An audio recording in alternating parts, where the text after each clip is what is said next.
Let's scroll in here just a little bit to show a little bit of perspective. Here we are just south of the border, right along the Gulf Coast, and as you probably could guess, the main big players in town, the big dogs in town, are the Cartel de Golfo guys, otherwise known as the Gulf Cartel, or CDG. So right now, for those of you who are not sped up on the street politics of the cartels down in Mexico, really, we've got a pretty big turf war going on right here. There have been a lot of problems up in the Fronten region, which we'll scroll in and zoom into just a moment. But generally speaking, this is kind of the region where these landmine claims are coming from. Now, once again, I did want to briefly mention that along the border here, we're starting to get into really second and third order effects land, right? So let's go ahead and zoom into the Fronten region here for just a moment and talk about some of the second and third order effects that are popping up. As many of you have seen on social media, following the skirmish that occurred, as far as I can tell, it occurred right here on this sand bank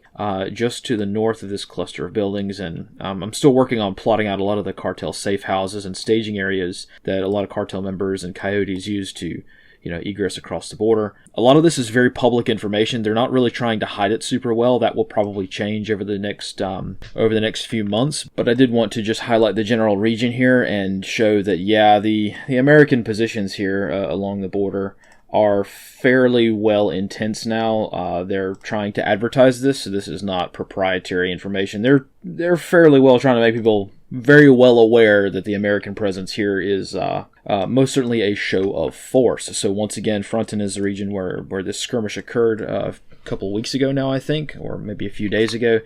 Time's moving pretty fast, isn't it? So very generally speaking, very broadly speaking, what we're probably going to see, and this is a very common sense thing if you think about it for a moment, is say there are a lot of different trafficking places along the border, and there are. Well, as the border becomes hard closed in certain areas, the number of areas that become acceptable smuggling routes become very, very, very crowded. Let's just put it that way. So you've got a lot of turf wars kick off. So that's exactly what's happened. The United States closes the border, right? Or tries to. I mean, it's a big price. It's going to take a long time. But, the United States increases security along the well-known smuggling routes. And what does that mean? Well, the businessmen south of the border, they have to move to another area. And we're starting to tighten the noose, as you see here. So what does all of this mean? This means that the United States, the more our border security increases, over the next few months, the more the border security increases, the more violence we're going to start seeing south of the border from competition, turf wars, you name it, right? So that is essentially something to be on the lookout for over the next few months. Now, once again, the border is not closed.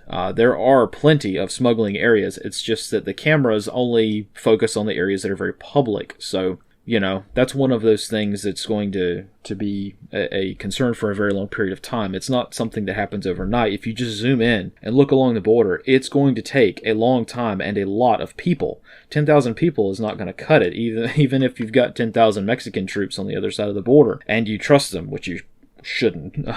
It's going to be a very gargantuan task. So, moving forward, just to kind of talk about some of the more significant activities this week, there was a raid in Nuevo Laredo across the border from the, of course, Texas town of Laredo. I was not able to geolocate where the shooting or where the skirmishes took place, but they rolled up Armando Ricky down there. A lot of mainstream media and a lot of pro-Trump media is saying that Armando Ricky was like a very high-ranking member in the city, and that's, from what I can tell, that's not really true. He was like a mid-level manager, so he's definitely not the head of anything. He's not making that many decisions, really. So my guess is that was probably a situation where Mexico rolled up somebody they knew probably wouldn't tick off the cartel too bad, just to sweeten the deal with regards to American trade disputes. But either way, that's, again, very subjective. So that's pretty much the situation right now. Again, I have many, many data layers that I am working on along the border, because I think, and this is just my gut assessment, I think this is probably going to get rather kinetic. How much of it's going to affect the United States or the average American citizen? I don't know. Probably not very much. People who live along the border here, they know. What I'm more concerned about is nationwide in some of the cities and strongholds for cartel members around the United States. So once again, hard thing to say how this is going to work out, but I guess we will have to see. So jumping back to the slides for